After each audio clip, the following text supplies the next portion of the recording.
শুনেছো, ওই বাড়ির মহেন্দ্রের ছেলে বিক্রম নাকি এত বছর পর শহর থেকে ফিরে আসছে। বলি তোমার লজ্জাও করে না তাই না কাকা? এত এত টাকা আমি পাই, তাও প্রত্যেক দিন এসে বলো চাল ডাল বাকিতে দিতে। হ্যাঁ, তোকে তো বলেছি যত টাকা পাস সব লিখে রাখতে। আমার ছেলে এসে দিয়ে দেবে। কিছু মনে করো না কাকা, তোমার ছেলে কি এমন চাকরি করে যে এত কারি কারি টাকা পেল? কোনো অবৈধ কাজ করছে না তো?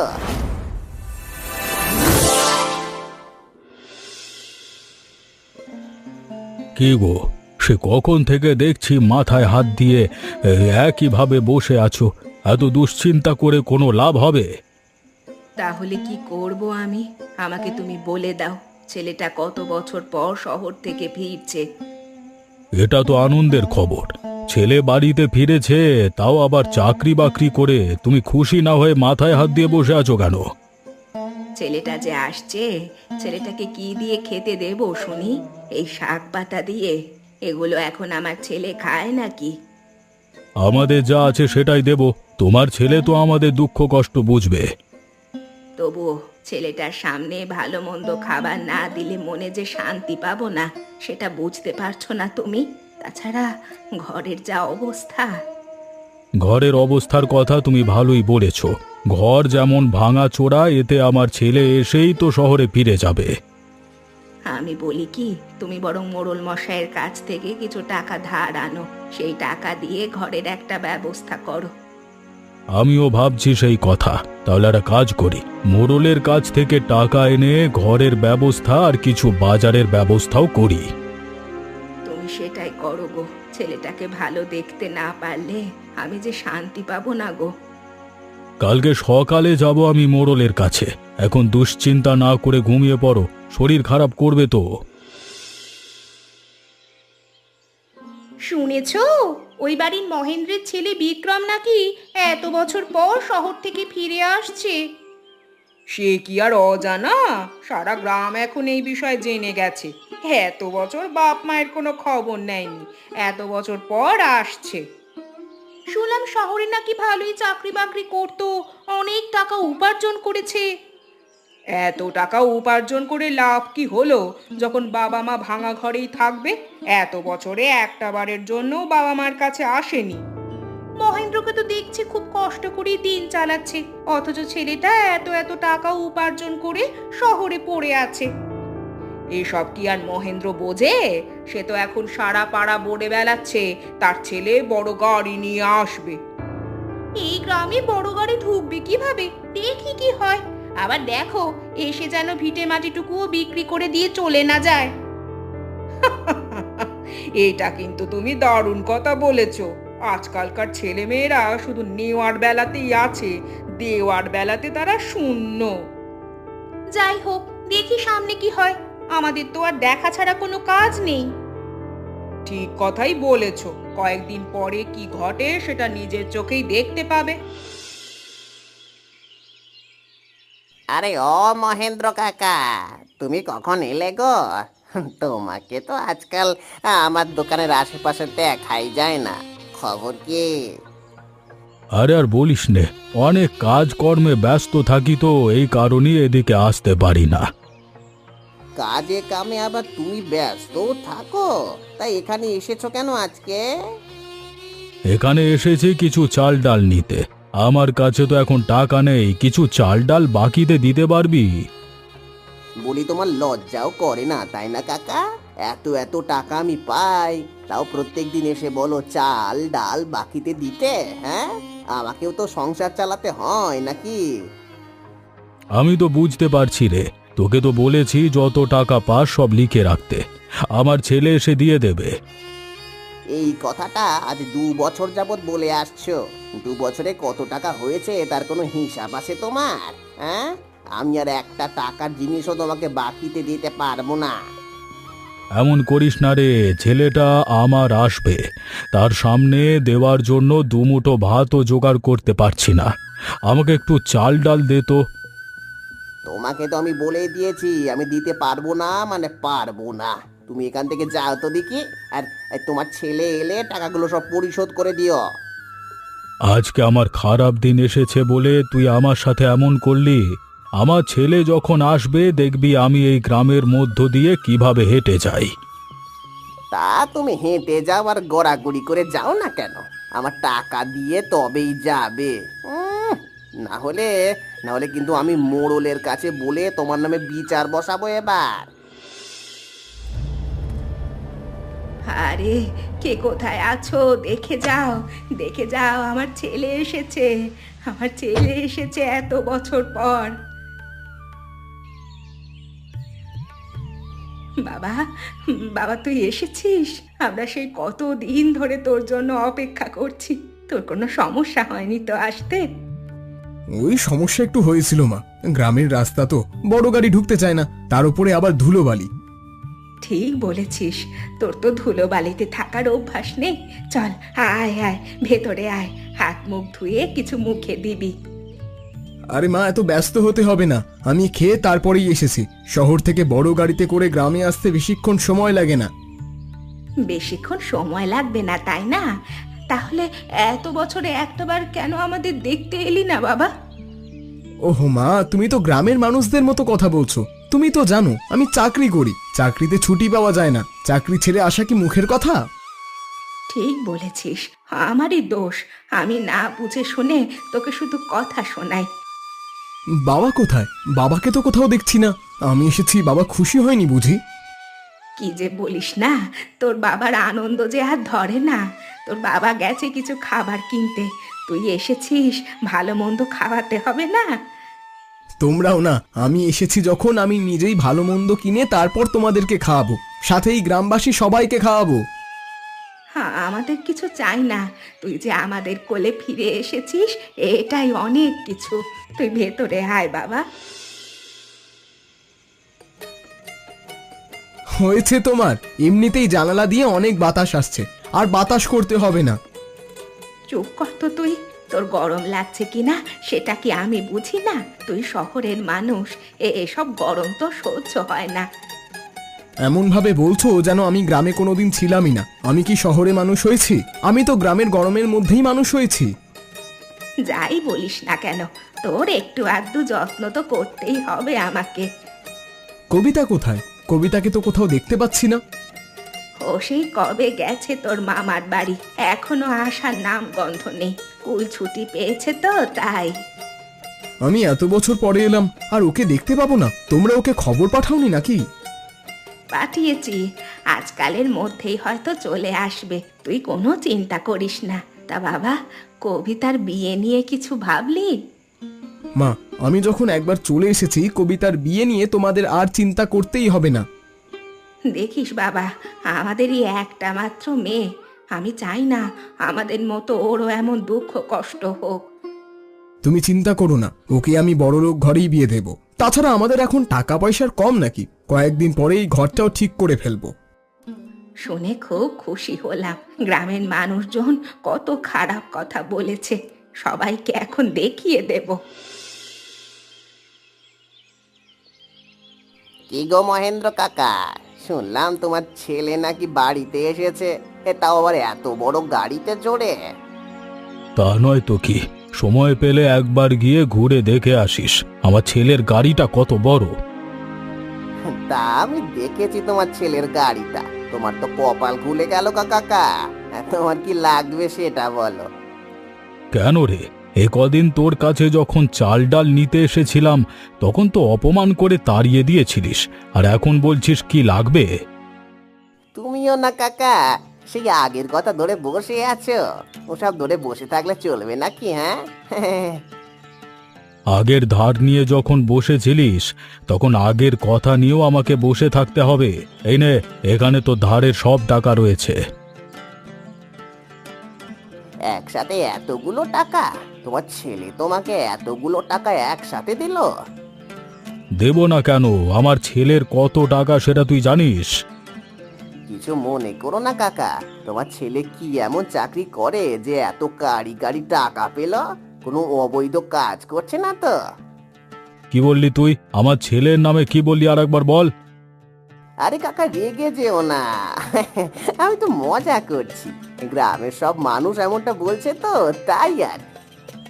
আমি যেন কোনোদিন শুনি না আমার ছেলের নামে উল্টোপাল্টা কথা বলতে।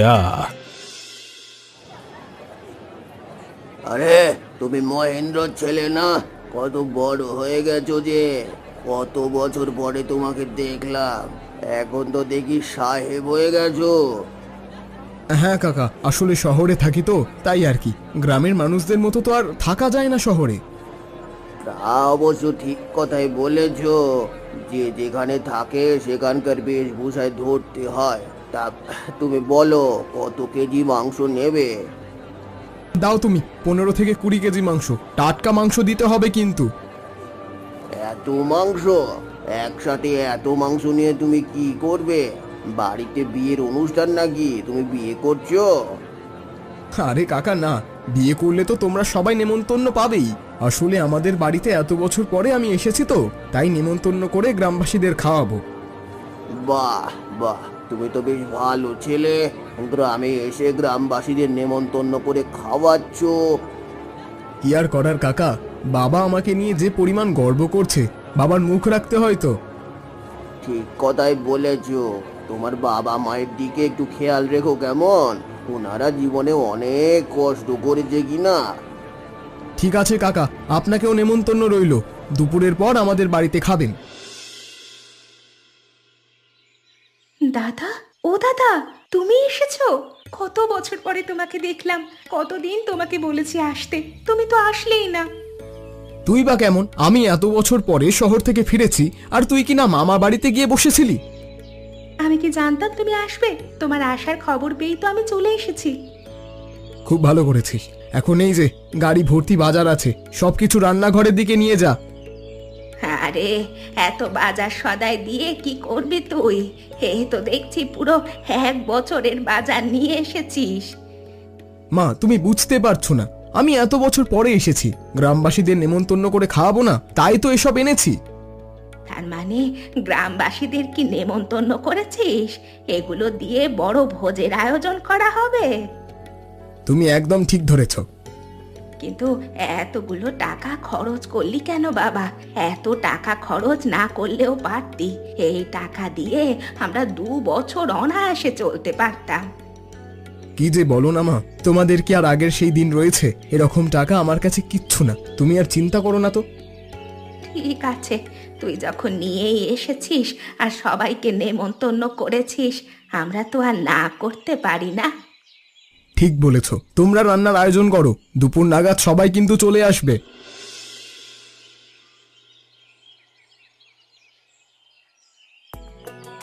যাই বলো না কেন কাকা, খাবারটা কিন্তু দারুণ হয়েছে। একদম তাজা মাংস দিয়ে রান্না করেছে, দেখো ধরতেই কেমন গলে যাচ্ছে। দেখতে হবে না কার দোকানের মাংস, আমি নিজের হাতে কেটে তারপরে এই মাংস দিয়েছি, একদম টাটকা তাজা মাংস। মহেন্দ্র কাকা ছেলে এত বড় একটা ভোজের আয়োজন করবে সেটা তো আমি কল্পনাতেও ভাবতে পারিনি। তা তুই ঠিক বলেছিস, মহেন্দ্র তো জীবনে আমার দোকান থেকে এক টুকরো মাংস কিনে খেতে পারেনি, আর ওর ছেলে কিনা কেজিতে কেজিতে মাংস কিনে গ্রামের লোকেদের খাওয়াচ্ছে। তবু এই ভাঙা ঘরে মাংস পোলাও রান্না করে যে গ্রামের লোকেদের খাওয়াচ্ছে, এটাই মহেন্দ্র কাকার জন্য বড় কম নয়। তা তুমি ঠিকই বলেছো, নিজেদের জন্য মাংস পোলাও রান্না করা আর পুরো গ্রামের জন্য মাংস পোলাও রান্না করা দুটোই আলাদা ব্যাপার। যাই হয়ে যাক না কেন, আমার মনে হয় এই টাকা অন্য কোনো পথে আসে, এত টাকা তো পাওয়ার কথা নয়। এই হলো তোমার এক কথা, এইসব কথা বলো না তো। গরিব মানুষ একটু ভালো খেয়ে পরে বাঁচতে চাইছে, অমনি তোমার ভুলভাল কথা বলা শুরু করে দিয়েছো। আমার কথা ভুলভাল মনে হচ্ছে তাই তো? কয়েকটা দিন যাক, তারপরেই দেখতে পাবে তোমরা।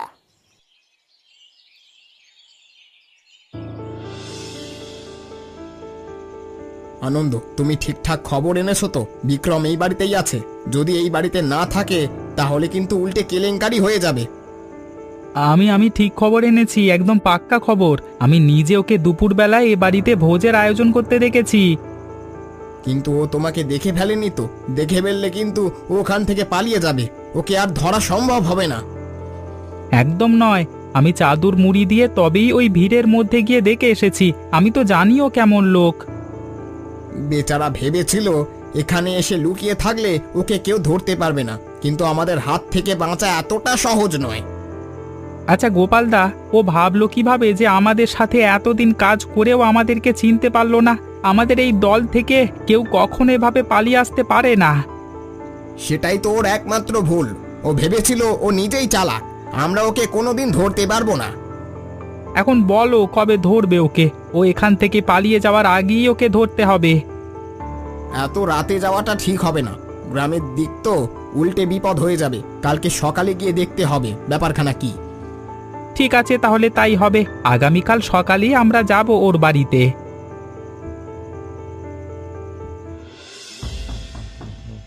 কিরে বিক্রম, তুই ভয় পেলি নাকি? বাইরে কি আছে? এভাবে দরজা বন্ধ করে দিলি কেন? না মা, কিছু না, অনেকদিন পরে গ্রামে এসেছি তো, তাই একটু ভয় লাগছে রাতের বেলায় বাইরে বের হতে। কি যে বলিস না তুই! সারা দিন রাত তুই বনে জঙ্গলে ঘুরে বেড়াতিস, তোকে তো ঘরে আনাই যেত না, আর তুই কি না এখন ভয় পাচ্ছিস? এগুলো তো সব অভ্যাসের ব্যাপার মা। শহরে থাকতে থাকতে এত অন্ধকারে থাকার অভ্যাসটা চলে গেছে, তাই মনে হলো কি যেন একটা নড়ছে। কি আর নড়বে? ওসব ভূত প্রেতের কথা মাথা থেকে ঝেড়ে ফেল, এসব এখন আর পাওয়া যায় না। ঠিক বলেছ মা, কিন্তু দরজাটা খোলার দরকার নেই, ভয় কমছে না আমার। দরজা বন্ধ করেই আমরা না হয় ভেতরে বসে থাকি। কি বলছিস তুই? এভাবে দরজা বন্ধ করে বসে থাকলে চলবে নাকি? বাইরের কাজকর্ম করতে হবে না?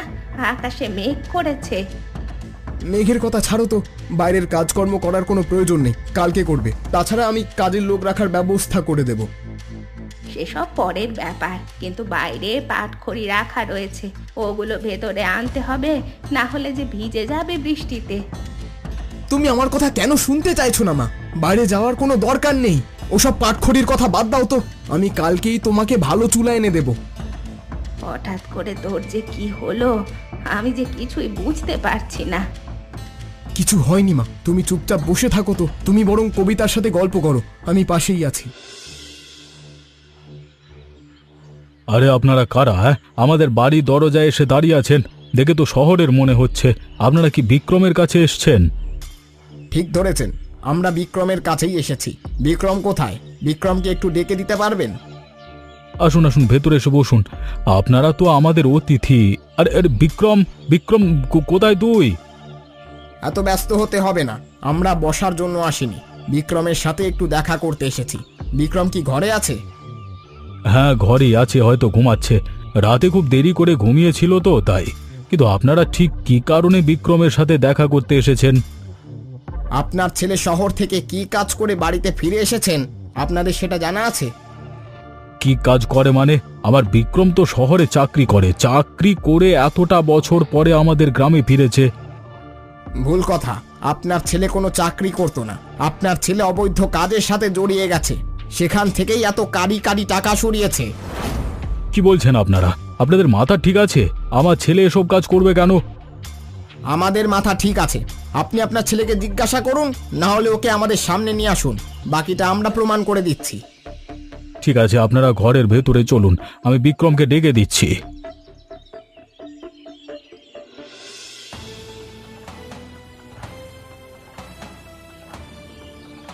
কোথায় যাচ্ছিস? এখানে সোজা হয়ে দাঁড়া, যে প্রশ্নগুলো করা হবে সে প্রশ্নগুলোর উত্তর দিবি। বাবা, আমার কাজ আছে, তুমি বুঝতে পারছো না, আমাকে যেতে হবে। কোথাও যেতে হবে না তোকে, এখানেই দাঁড়া।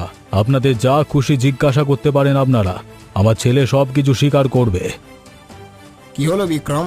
আমাদের টাকা পয়সা নিয়ে যখন পালিয়ে এসেছিলে তখন ধরা পড়ে যাবে সেটা নিশ্চয়ই ভাবোনি। কি বলছেন এসব? আমি কিছুই করিনি। আপনারা কারা? আপনাদেরকে আমি চিনি না। বিক্রম, আমি তোর বাবা হয়ে বলছি, তুই আমার দিব্যি লাগে। একটা মিথ্যে কথাও যেন তোর মুখ থেকে বের না হয়। এখনো কি চুপ করে থাকবে? কোনো কিছুই স্বীকার করবে না, তাই না? আমার ভুল হয়ে গেছে, আমাকে ক্ষমা করে দিন। আপনাদের সমস্ত টাকা আমি ফিরিয়ে দিচ্ছি। এতটা সহজ নয়, আমাদের টাকা তো আমরা নেবই, আর এর শাস্তি তোমাকে পেতেই হবে। তার মানে আমার ছেলে সত্যি অবৈধ কাজ করছিল এত বছর? ঠিক ধরেছেন, ও আমাদের টাকা মেরে পালিয়ে এসেছে। ওকে এখন আইনের হাতে আমরা তুলে দেব। বেশ, আমার ছেলে যখন অন্যায় করেছে, আমার ছেলেকে আইনের হাতে তুলে দেওয়াই উচিত কাজ হবে। ওকে তোমরা নিয়ে যাও। আমাকে ক্ষমা করুন, আমি তো বলছি সমস্ত টাকা দিয়ে দেব, আমাকে আইনের হাতে তুলে দেবেন না। বাবা বাবা বাবা, আমার একটা কথা শোনো বাবা, বাবা শোনো।